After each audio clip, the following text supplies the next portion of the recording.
ખેતરમાં ભાઈઓના શેઢા પઠે હોય, ખોટા હળ હાંકીને શેઢા નો ખેડે જવા.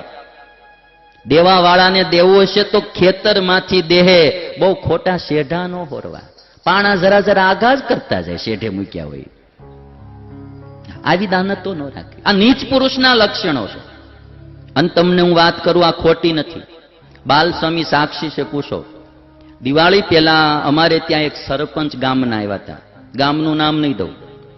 સરપંચ આવેલા, બાપા માથે ટોપી, બનેલી ઘટના એના મોઢે છે બોલેલા ઈ વાત.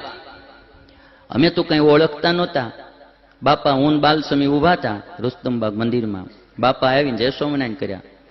મને કે હું ફલાણા ગામનો સરપંચ 15 વર્ષ રહ્યો. મેં સારું કહેવાય બાપા, તમે 15 વર્ષ સરપંચ પણ કર્યું.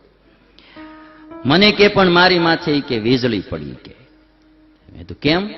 મને કે હું એક દી ખેતર બેઠો તો કે, અને બાપા કે હું આમ વરસાદ વરસતો તો આમ છત્રી રાખીને બેઠો તો કે, છત્રીનો ટેકો કે આમ પગે હતો કે, આમ છત્રી રાખીને બેઠો તો માથેથી કે આમ વીજળી છત્રી ઉપર પડી. તે લોઢાનો હરિયો હોહરવે હાથળમાંથી ભૂમિમાં વહી ગઈ. મને કે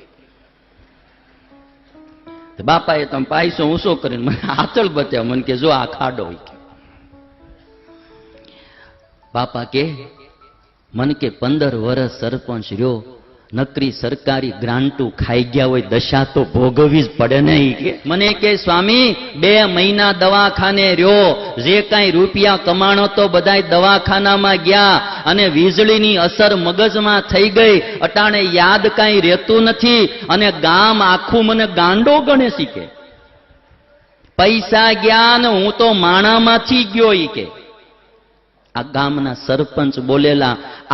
અહીંયા સાંભળનારા અને કથા ચેનલ દ્વારા ગામડે ગામડે સાંભળનારા સરપંચોને મારી વિનંતી છે કે મારા બાપ ગ્રાન્ટો ગામના વિકાસ કરવા માટે સરકાર આપે છે, ખાઈ જવા નહીં.